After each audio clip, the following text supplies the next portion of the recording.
What does that mean to you to become financially independent? And then how the heck were you able to do it at 25?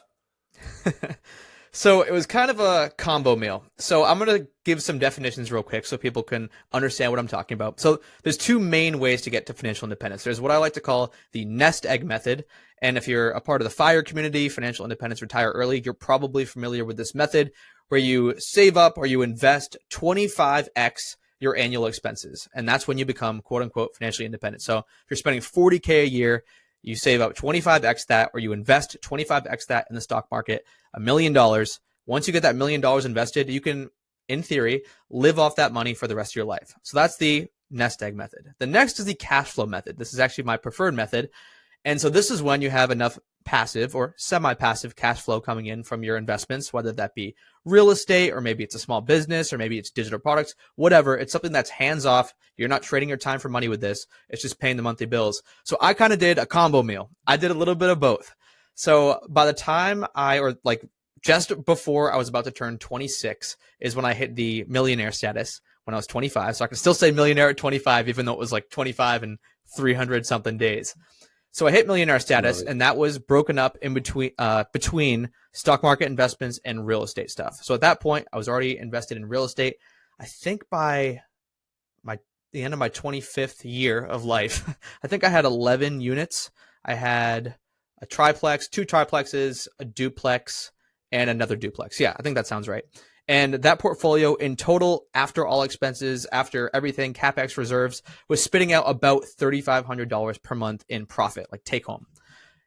At the time, that was covering my expenses. I was only spending like $2,000 to $2,500 a month. I know those numbers might sound crazy low to some people, but from 22 to 25, I was just living like a college kid. We can get into that and how I was able to live so cheap.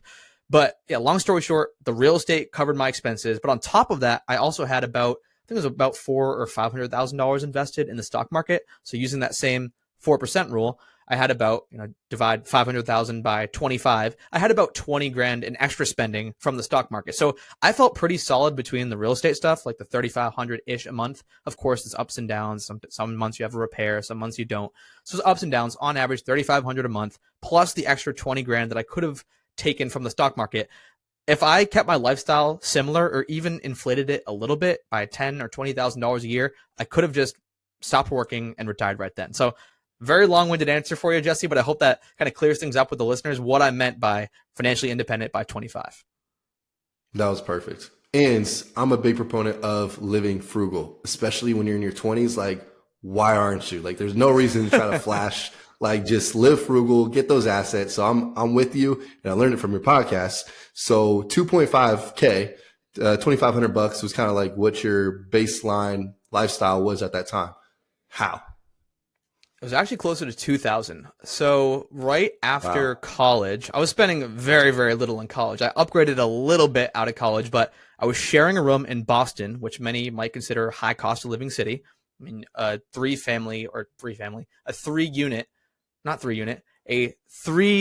door, like a 3-bedroom. Wow, I'm all over the place in my real estate terms today. A 3-bedroom apartment in Boston's like 2,500 to 3,500. So our apartment was, I think it was 3,000 or 2,900 total.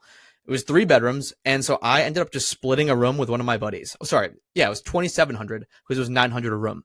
So I just ended up splitting a room with one of my buddies. Our beds were so close that I could have just rolled over and touched him at night. So it wasn't the most ideal situation, but I was paying $450 a month for housing.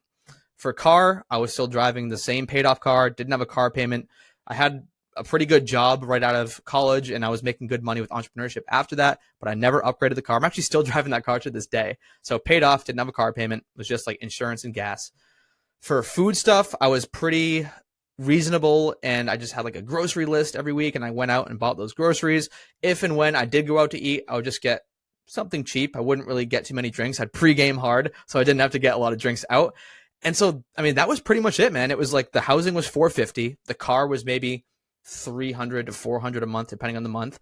Food and entertainment and travel kind of filled up the rest of that $2,000 bucket and miscellaneous stuff.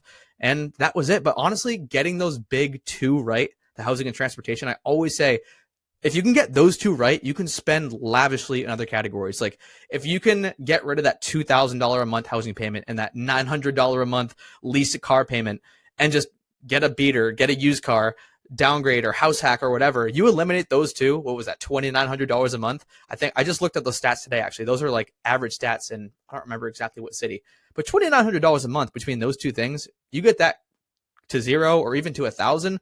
You can spend an extra $1,500 a month on travel or on going out with your friends to events, to concerts, to restaurants. It's like, focus all your energy on getting those two big ones right, and then you have just so much more autonomy. So that's how I was able to do it. And honestly, it didn't feel like deprivation to me. I was still going out to the bars. I was still going out to restaurants.